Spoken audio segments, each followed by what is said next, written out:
kulan wacan oo wanaagsan daawadayaal meel kastoo dunida aad ka joogtaan halkaad naga daawanaysaan waa Stan Sports oo barnaamij gaar ah aan ku eegi doono ciyaarta xiisaha leh ee u dhaxaysa kooxda Man United iyo kooxda Arsenal. kulankan ayaa ah kulan ay daawadayaasha oo idil ay sugayaan waa kulan ka dhici doona garoonka riyada ee Old Trafford. kooxda Arsenal ayaa u safri doonta magaalada Manchester. haddaba barnaamijka waxay la falanqeynaya Idris Maxamed Jaamac oo ah khabiir sports oo in muddo ah ku jiray oo waliba ciyaaraha Arsenal iyo Man United in badan daawanay. Idris marka hore ku soo dhawaad Stan Sports. waan dhawaa Cabdirsaaq.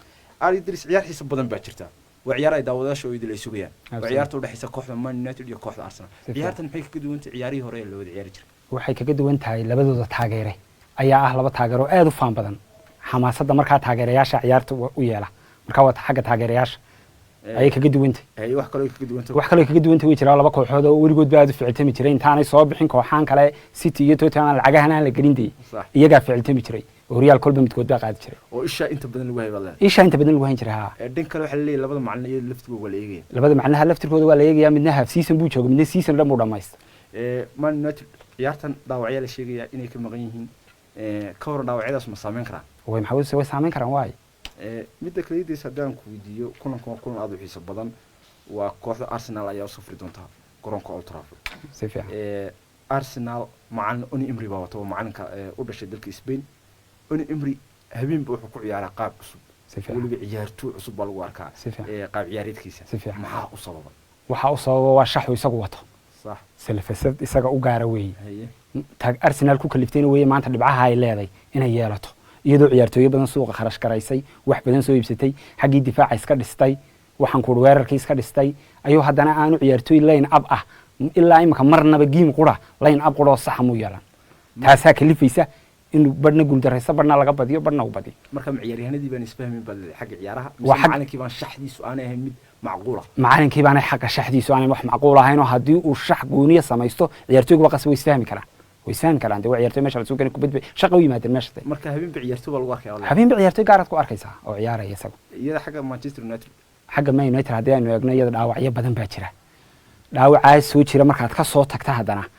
waxa dhacday in ciyaartooygii weerarka ay iibiyeen sida Lukaku oo kale Sanchez oo kale ama u direen haddana bedelkoodii ay iibiyaan aan la keenin marka iyadana taa san lay way yara liidi kartaayo in laga badiyo ay suurtagal u keeni kartaa Manchester waxaan ognahay in suuqa lacag badan ay gelisay si fiican waliba ciyaaryahanka Leicester City ka sii iibsatay Maguire lacag gaadhay 280 milyan 280 milyan Premiership maxay ku soo kordhiyeen ciyaar والله بريميرشيب wax alaaliyo waxay ku soo koriyeen dhowr iyo 30 kaamil ma jirto marka Neuer hadaynu eegno ciyaartooy Leicester u ciyaaray buu aad u adag lacagta uu qalmeeyay oo de Van Dijk oo kale markii laga keenayay Southampton sidan oo kale Mark Neuer uu buuha maantana waa adkaaday waa adkaan laakiin waxaan jirin ciyaartooygii garab istaagi la ee la ciyaari la ayaan meesha jirin xagga Manchester waxa la ciyaarankii Paul Pogba isagana moral jab xoogan baa haysta oo kulankan ma laga yaabo inuu ka soo muuqan karo mise kuma soo muuqan karo inaanu ka soo muuqan karin ba u badan tahay oo moral jabka badan ee horta isagoo haysta koow dhaawac buu galaa labana in badan waxa la hadalhay inuu Real Madrid tagayo oo Man United doonahay marka isaga laftirkiisa moral jab badan uu haysta horta sida runtii oo ciyaaro horeba uu ciyaaray laakiin imika dhaawac awgiin uga maqanyay ayaan jecel waa dhaawacan yahay ciyaartooyga haddaan halka ku soo noqdo macalinka kooxda Arsenal waxa tiri habeen ba wuxuu ku ciyaari karaa qaab cusub qaabkii Manchester kaga horteegi kara is oran kartaa uu ku badin kara haduu qaabka uu ku soo galo qaabka uu kaga horteegi kara waa inuu gool hayo Lino kale line up ka soo dhigo difaaci Luis iyo Holdi ka dhigo baalihi Teeren iyo Ballarin ka dhigo Sigiski Torore ka dhigo Gendoxi Osel u ciyaarsiyo kale labada baalood uu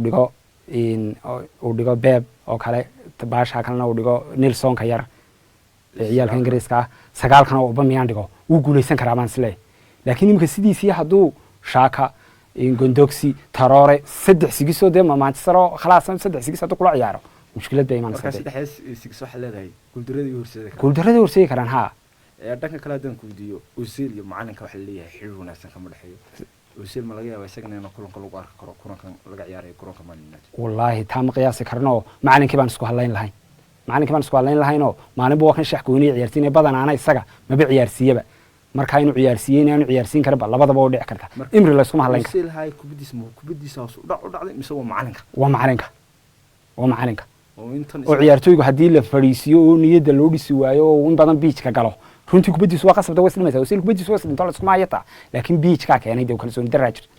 waa hagaag Idris oo ku soo noqon doona daawadayaashan marka la ku noqonaya daawadayaal hadan xasuusiyo kulankan xiisaha leh u dhexeeya kooxda Man United iyo kooxda Arsenal labada kooxood waxay wada ciyaareen 231 kulan 51 kulan barbardhac ay galeen Man Unitedna 97 kulan ayay badisay halka kooxda Arsenalna 83 kulan ay badisay waxa u dhexeeya farqi weyn Idris marka laan kugu sano 97 kulan ay Man United badisay si fiican Arsenalna 83 kulan si fiican farqi weyn baa u dhexeeya si fiican ma la oran karaa Arsenal guushan waxay ka dhigi kartaa 84 mise waxa laga dhigi karaa 98 wallaahi waa ay soran kartaa horta kubadda wax walba waad ka filan kartaa 11 nin baa soo geliyay 11 nin waa rag nin xiniya ma dheera laakiin ciyaartoygii kubaddii iyo khibradii baa la isdheeriyay taasaa kalifaysa marka waa la soran karaa anigu waxaan u badinayaa walibana in Arsenal badinaysa ayaan u badinayaa ciyaartooy waxaan ugu saameyn karaa dhaawaca ciyaartooyada Man United haysta weerarkii iska iibisay niyad badan baa jira haddii aad dhaawac Man United aad ku dhalin karto alleed waa laga badin karaa Arsenal ba isfahan la'aan ma laga badin karaa waa laga badin karaa iyada laftirkeeda laakiin waa laga badin karaa laakiin mid baan aanu saameynayaa taan laga oon badintii keeni karin ciyaartooygii Man United badinayay ma taagna dee maanta ma joogadii waqtigan ma joogadii ma joogo marka eeg iyada laftirkeeda ciyaartooy badan maadaama ka dhaawaciin Arsenal la adogeyd xaaladeedu dasay haydo bariyahanba sidii ciyaartaas soo filo kala adogeyd in 90 oo Aubameyang dhaliyo kaga cararay oo ay ka daba timid comeback samaysay taasaan u saameyn karaa Arsenal niyad bay haysaa oo kulankii hore way badsay Man United kulankii hore waa laga badiyay marka niyad jab baa jira waxa moraalka kala duwan moraalka labada kooxood baa kala duwan aan ku soo noqdo ciyaaryahankan 20 jirka reer Brazil 8 milyan kaga yimid kooxda Chelsea David Luiz laba ciyaarood ayuu wuxuu galay khalad sifiican gool kulaad noqonay sifiican maxaa laga filan karaa man weerar xoog ma soo qaadi kartaa David Luiz garoonka Old Trafford inta badan markuu waagi Chelsea uu joogay goolasha khaladka isaga saameyn ku lahaa sifiican ma laga yaabaa khalad inuu saameyn ku yeesho ciyaarta inkastoo David Luiz aanu difaaciyaan khatar arkaagin horta inkastoo ciyaartooyda khatar aanu ag taagnayn soo runtii David Luiz waa ciyaartooy weyn da'do kala kalifay karta in ma garanaysa khaladaadkan badan uu galay kalif karta iyo in ciyaartooyda shubal la soo ag dhigo anigu David Luiz khalad ma saaray runtii laakiin ciyaartooyga la ilaa uu ag dhigay Socrates la David Luiz ciladu yaqaan waxa weeyeen ku dhacay ciyaartooy iska soo risiyay ku dhac Socratesna ku dhici maayade ku dhici baan jirin marka khibradaas ah inuu ku dhaco ku dhici waayna isagii kubaddu khalad galade marka waa ciyaartooy aad David Luiz aad u khibrad badan ma dhaliil karaan oo David Luiz Legacy Siglistis ma dhaawac ku maqan Legacy taa dhaawac ku maqan badan bay ma dhaawac ku maqnaa macalinka marka laga Legacy oo miyaan buu door bidaa si fiican Legacy ma kulamada big jimka marka afka qalad leeyahay kulmada waaweyn wuxuu sameeyaa gool aad u qurux badan buu sida Liverpool aan ogeyn Anfield si fiican Arsenal in badan lagu hayo kubadda ayuu hadana gool qurux badan dhaliyay si fiican labada weerar marka adiga Idrisaan la eego Aubameyang Legacy keeba la oran karo waa 9 dhameystir ka 9 dhameystir Aubameyang baan oran karnaa sida runtii loo baahan gool qurux badan waxa loo baahan kooxda iyo big match iyo waxaan ku koox yar marka la ciyaarsaba labadaba in goolashka laga afsho ee loo baahan marka Aubameyang baan anigu oran karaa waa gool scholar runtii ku saxsan waa ku saxsan waa Idris su'aal kale doonayaan ku weydiiyo aad u xiiso badan oo daawadayaasha inta badan ay eegayaan lixdii kulan ee imika ugu dambeeyay ciyaareen labada kooxood Premier League Arsenal imisa kulan baa laga guuleystay waxa la hal kulan baa laga guuleystay ay imisa kulan bay guul iyaduna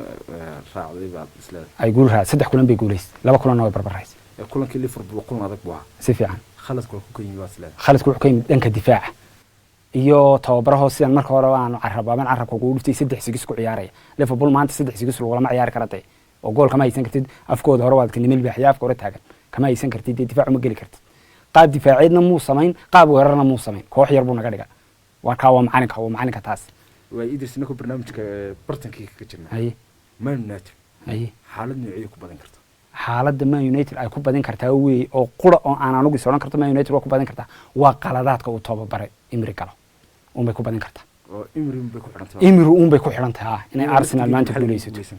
Man United laga guuleysan karayo Man United waxa laga guuleysan karaa dhaawacan badan ee ciyaartooyga jirta niyad jab badan oo jira Man United wallahi sa runtii imaka xaalad adag bay ku jirtaa inkastoo labada kooxood isdhaamin haddana Man United markaan eegno xaalad adag oo ciyaartooyga baan u saamaxin oo dhaawac fara badan baa jira waa Arsenal ida laftigeeda maxay ku guuleysan kartaa waxay ku guuleysan kartaa sida runtii in ay waxaan ku tababarahu uu soo geliyo shaxda ugu muhiimsan ee ciyaartooyada waaweyn sida Ozil oo kale Ceballos oo kale uu soo qadmo qaab dhexe bay ku guuleysan kartaa oo ku muuqonin kartaa kooxda inay ciidankeeda waaweyn af ay dhigato dhexda aanu 3-6 CC Gondoxi Shaka iyo bahalkii aanu dhigin 3-6 in badan bad carabaato oo ku soo ceelisay 3-6 maxay saameyn leeyihiin waxay saameyn leeyihiin waa qaab difaaceed baa loo galaya kooxda qaab difaaceed galisa weerarkii baan heelin ku bad badan marka Arsenal qaab difaaceed ba looguma baran tahay koox difaac gali karta ma oo in hore loo dhaqaajiyo waa in xaq weerarka qaataa wixii laga dhalinaya laga dhaliyo iyaduna xaq wax ka soo ololiso waa hagaag haddaan idris aan eegno weliba inaku barnaamijka bartanka kaga jirna kulanka waa kulan aad u xiiso badan waa kulankii toddobaad ay wada ay ciyaarayaan weliba wareegii toddobaad ee horyaalka dalka ingiriiska 2019-2020 si fiican kulankan adiga khabiir ahaan maxaad ku saadaalin kartaa anigu waxaan ku saadaalin karaa inay Arsenal badanayso meeq gool baa lagu kala badan karaa 2-0 laba gool yaad sileed way dhalan kartaan lagaa qoraa khabiir sports Aubameyang baa labadaba ka dhalin Aubameyang baa labadaba ka dhalin kara waa hagaag waan eegi doonaa idris saadaasha aad samaysay sida dhanka kale idris haddaan eegno kulan kale oo labadooda kooxood marka la eego labada kooxoodba horyaalka Yurub kama muuqdaan UEFA Champions League Yurub League labadooda ciyaarayaan kulankan haddii Arsenal ay badiso maxay ugu dhigantay labada kooxood ma rajin nuuciyo ku abuuri karaysaa inay ma afarta kaalmood baa la odhan karaa inkastoo horyaalku dhaweyn inkastoo horta horyaalku dhaweyn haddana xagga hore afarta kaalmood oo hore bay geli kartaa sida saddexaad oo kale way geli kartaa marka imika Chelsea iyo Manchester inta badan waxaad ku soo celisay midna dhaawac sameeyay midna macalinkaas saameyn ku yeeshay kooxda Chelsea oo ognahay oo iyadoo inkastoo aanay ciwaanka aanay ku xidhneen oo suuqa ka xidhan yahay ma la is odhan karaa labadaba waxa ka wanaagsan marka la eego dhinaca Chelsea labadooda may Chelsea kama wanaagsanaa karto maanta Chelsea xaaladeedu ay ku jirtaa waa uun sameeyay ay ku jirtaa Chelsea iyada xaalkeedu waa bariga dhexeeyada Chelsea marka Chelsea way laacibiinteedina way iibisay waxbana ma iibsana suuqa baa ka xidhan taasaa Chelsea kalifaysay suuqeedina bariga dhexe noqdo waa hagaag Idris aad baad mahadsantahay barnaamijkii gaarka ah aan ku eegnay ciyaarta xiisaha leh oo dhaxaysa kooxda Man United iyo kooxda Arsenal oo la falaqeynay Idris waxaan eegnay dhinacyo badan oo waliba kooxda Man United ay ku badan karto Arsenal ay ku badan karto waliba Idris baan doonaya su'aasha ugu dambeysay aniga oo siinaya Idris Man United qaab nooceed ku soo geli kartaa leedahay oo macalinkaas ku badan karaya Man United qaabka ay ku badan kartaa waxa weeyaan Arsenal 3 sigiisun kula ciyaarto ay ku badan kartaa sidoo kale hadii ay Man United lagu arko ciyaartoy badan maadaama ka dhaawac ahayn difaaci oo kale waxa taagan Ashley Young goolay Dekhya waxa taagan Mark Neuer Lindelof baasha kalena yaan weerar xoogan qaadin laakiin difaacsha sameeyo oo ka difaacsho waa ka inuu shabagiisha ilaashado counter attack hal weerarna uu qaado uu soo dhaliyo ay ku badan kartaa Man United aad baad maasantay Idris daawadayaal barnaamijkeena gaarka ah intaas aynu ku eegnaa barnaamijkan waxaan la socodsiinay anigu Cabdirasaaq Banda ah barnaamijkan waxa martay ugu ahaa Idris Maxamed Jaamac waxaan igaga tagnaa sida iyo salaamo Allah